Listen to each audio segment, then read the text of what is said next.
रहमतुल्लाह बरकातू। आज के प्रोग्राम के लिए उपस्थित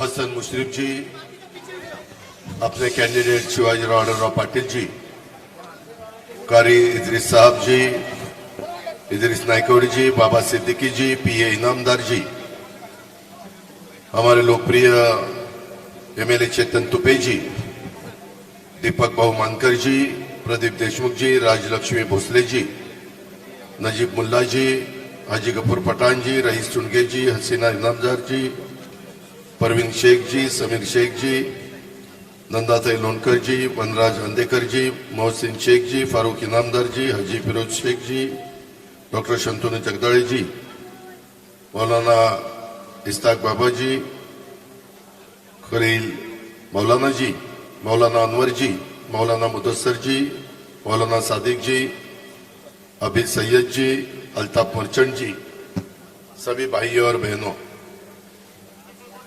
राष्ट्रवादी कांग्रेस पार्टी ने ईद मिलाद का कार्यक्रम अपने कौसरबाग जो मैदान है कोनवा में, यही मैदान पे रखा और हमने आप सभी को दावत दी और आप सभी यहाँ उपस्थित रहे, इसीलिए मैं आप सबका वेलकम करता हूं।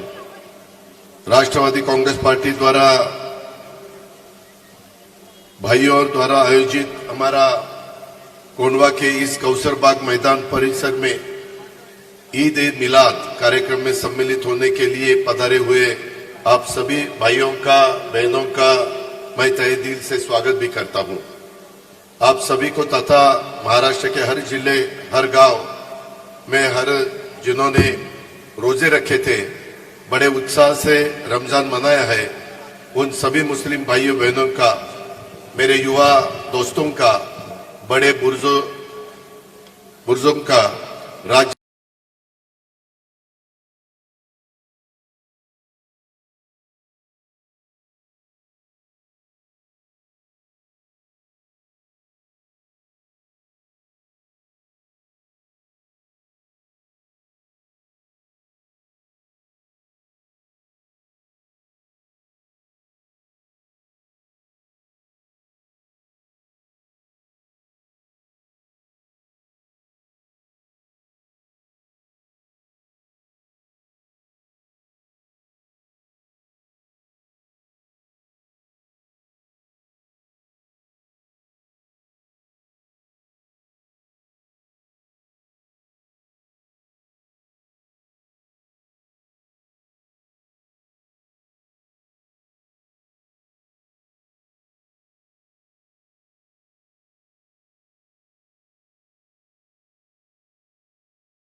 करना चाहते हैं।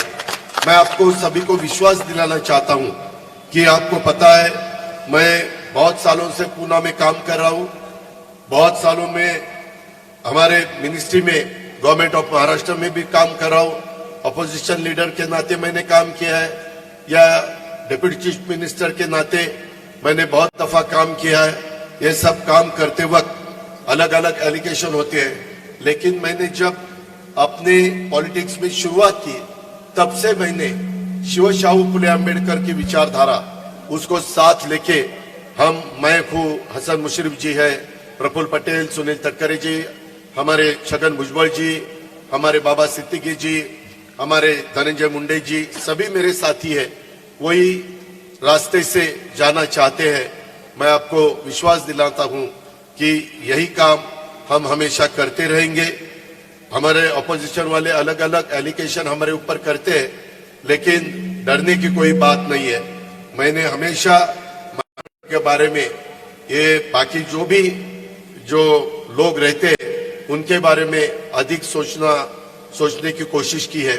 मैं आपको विश्वास दिलाता हूं, इस दफा एकनाथ शिंदे, देवेंद्र फडणवीस और मैं, ये जो महायुति का गवर्नमेंट हम चला रहे, इस दफा बजट पेश करते वक्त मैंने मौलाना आजाद महामंडल के लिए कभी भी, मैं भी इतने साल गवर्नमेंट में काम कर रहा हूं, कांग्रेस के साथ मैंने काम किया, अलग अलग शिवसेना के साथ मैंने काम किया, लेकिन इतना फंड मैं कभी दे नहीं सका।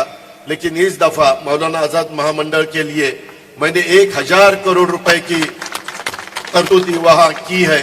और वही उतना ही नहीं, हमारी जो वक्फ बोर्ड की लैंड के बारे में बहुत से लोगों की कुछ ना कुछ कंप्लेंट थी, उसके बारे में भी मैं, हसन मुशर्रफ साहब, हमारे अब्दुल सत्तार जी, हम सब बैठे और उसमें से भी रास्ता निकालने की कोशिश की कि वो अपनी लैंड हमारे पास वक्फ बोर्ड के पास ही रखनी चाहिए, उसके पास ही रहनी चाहिए। ये हमारी कोशिश उसके बारे में रही है। और हमारे माइनॉरिटी डिपार्टमेंट के लिए भी मैंने ज्यादा फंड्स दिए। पहले उसकी गारंटी, अगर आपने कोई मौलाना आजाद महामंडल से लोन लिया तो 8 साल की गारंटी थी, और बहुत हमारे युवा लोगों को तकलीफ होती थी, युवतियों को तकलीफ होती थी, इसीलिए वो 8 साल की जो गारंटी थी वो हमने निकाली और हमेशा के लिए गारंटी दी।